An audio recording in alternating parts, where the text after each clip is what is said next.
Welcome back. This right here is the end of EV. We are about to enter IV. You may see that things look a little different here. Or maybe not. I don't really remember what it looked like at the end of HV. But let's see. First of all, you can see that I'm moving really fast. That is because I have nanosuit boots of the Traveler. I have an advanced nano chest plate, full nanosuit. Also got a staff of traveling. Got Mantle of the Raven, Van Braces of Steady Progression, all sorts of nice magic items that are useful to have. I did not contribute to that at all. We've upgraded a lot of the multis to steel, so they're twice as fast now. Perfect overclock. Well, a perfect 2-2 overclock. We've got a multi-sifter. What else? On this side, we've got an extreme entity crusher, actually. And this is currently crushing embers. Well, it would be, if not for power loss. We also have a Stabaloid construct for infinite uranium and titanium, so that's pretty nice. We got a multi-block centrifuge, powered with 2 HV energy hatches, so it's at EV now. We got a bunch of EV machines over here, a lot more HV machines. The clean room is gone. Totally gone. I'll show you where it's gone in a second. But it's no longer here. We have TPV coils, vac freezer. We got titanium processing here, starting with ilmenite. So it's pretty much just the ilmenite line over here. And that's about it. That's all we have here. Everything else is across this bridge, which 3 built, and it's a really nice bridge. I like this bridge. I also like the path decoration he's done here. Super natural looking. I think something needs to go here, some kind of garden or something, but we'll do that later. Anyway, across the bridge, we have some nether wart, just because I guess we didn't know where else to put it. But we have a Pedum portal, and we have quite a personal dimension now. Threefold has done most of the building here. I helped a little bit. I copied over his design to the other side. But yeah, this is the current setup. There's a lot here, actually. So up top, we have a controller thingy, or a control station, and also we have a Tesla tower. Well, we'll get to that. This is where all the items are stored now. We have applied energistics, we have fluid storage, we have all kinds of stuff. Super nice. On the far side of this top layer is our ME controller. The red channels are the P2P subnet, and what would be the white channels, but I don't have any white spray paint right now. This is the mainnet, and this is for future expansion. To be honest, I'm not sure what's supposed to go here, but these are clearly marked for something. I would guess CPUs or something, but I don't really know, to be honest. Down here, we have a really nice design here. The texturing is super cool. I like it a lot. And the base has been divided into 4 sections. So there's blue, there's yellow, there's red, and there's green. Let's go to blue, because I think that has the least amount of stuff right now. This leads to the clean room. This looks a little bit different than what I remember, because I haven't logged in today, and there was a whole bunch of stuff here, and it's all gone. But in here is the clean room. I don't have a way to get in. Whatever, it's a clean room. You've seen a clean room before.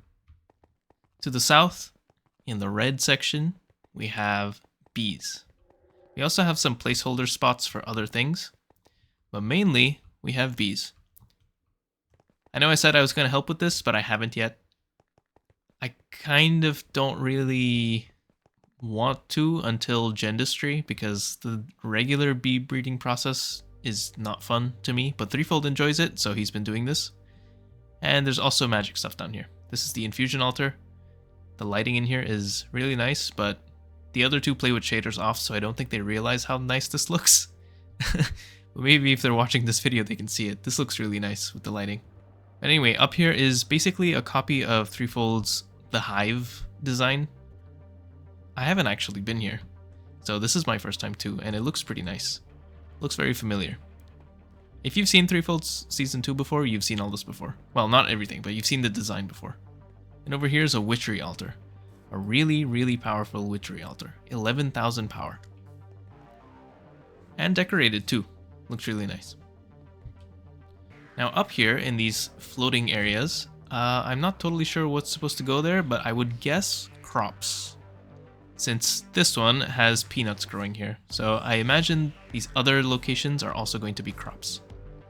Now if we go back to the center, underneath, this is our P2P controller subnet, the brain for it, and underneath that is power. So down here is an LSC.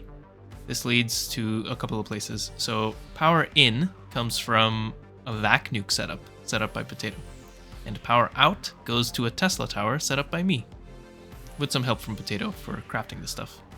The Tesla is here, underground, underneath, upside down.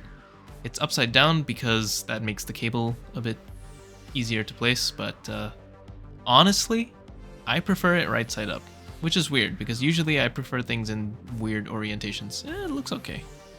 I don't know, I think I would have preferred it right side up, but just logistically, this made the most sense, so this is how I decided to build it. This Tesla tower is at EV, so all the power that's being transported by it is all EV, and that's why we have the clipboard that keeps track of all the Tesla covers, because when we upgrade, we want to make sure that every single one of those is off the block they're on, because otherwise it's going to explode. Anyway, over here is a vac freezer that's used for the vac nuke setup. I don't really know how this vac nuke setup works, but I think Potato is planning on making a guide for this once he's confident that it works. But there is quite the redstone circuit down here. I will not be able to explain this to you, but maybe he can. But this makes quite a bit of power.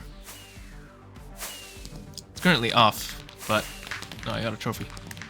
It's currently off, but I think it's something like 43,000 EU per tick or something. I'm not totally sure, actually. But it's a lot for right now. So that's underneath. I've also shown you the red and the blue sections. Now let's go into yellow. This is where I've spent most of my time. I set up the entire oil processing line here. Well, not the entire thing, but just enough to make diesel. And also to crack some of the naphtha and refinery gas to make other stuff that's used elsewhere. Everything that could be done in a multi is done in a multi, because multis are better, always.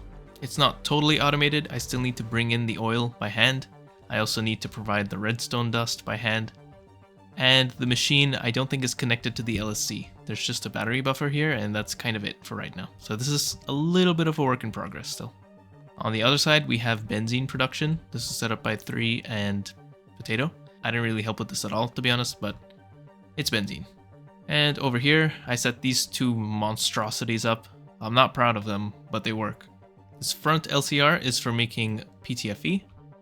Currently no PTFE because there's no oxygen in here, and there's also no fluorine in here. So the blue super tanks here are inputs. The red one is an output, and the yellow ones are intermediate products. And here in the back is a 1LCR epoxid setup. I don't think this is possible without colored hatches, so I did use colored hatches, but yeah, epoxid. This I'm not going to explain because there's a lot of different inputs and outputs, but at the end of the day, you get epoxid. That's the whole point. And it works, but yeah, we have to move in the fluids for the inputs constantly, so it's not ideal.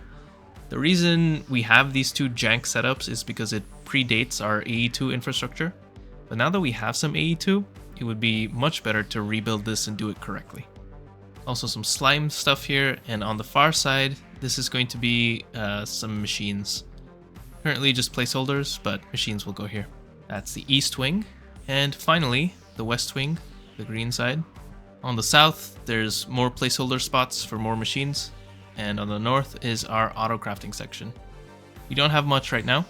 We have a bending machine and a forming press. And we have some spots marked out for LCRs and also for single block assemblers. And a bunch of other stuff, wire mill, cutting machine, the works. Larger multis are going to go in this expanded area, I think. I haven't been here. This is my first time south of this point. So this is all new to me, but it looks to me like this is where bigger machines will go, like Exxons. This is a compressor. I think an Exxon has the same footprint though, so maybe that goes on the other side or something. This is obviously not going to scale to the end of the game. This is just for now. This is basically the area where we're going to have one or two, or just a couple of each type of machine. It's not going to be the machine spam area. That's going to come far in the future, I think. And finally, over here, I don't know what this is. I have no idea what this is for. If I were to guess... I can't guess. I have no idea. I have no clue what this is for. We'll see though. You'll see in the next episode of the base tour. But yeah, I think that is everything. That is currently the entire base. And now we can enter IV.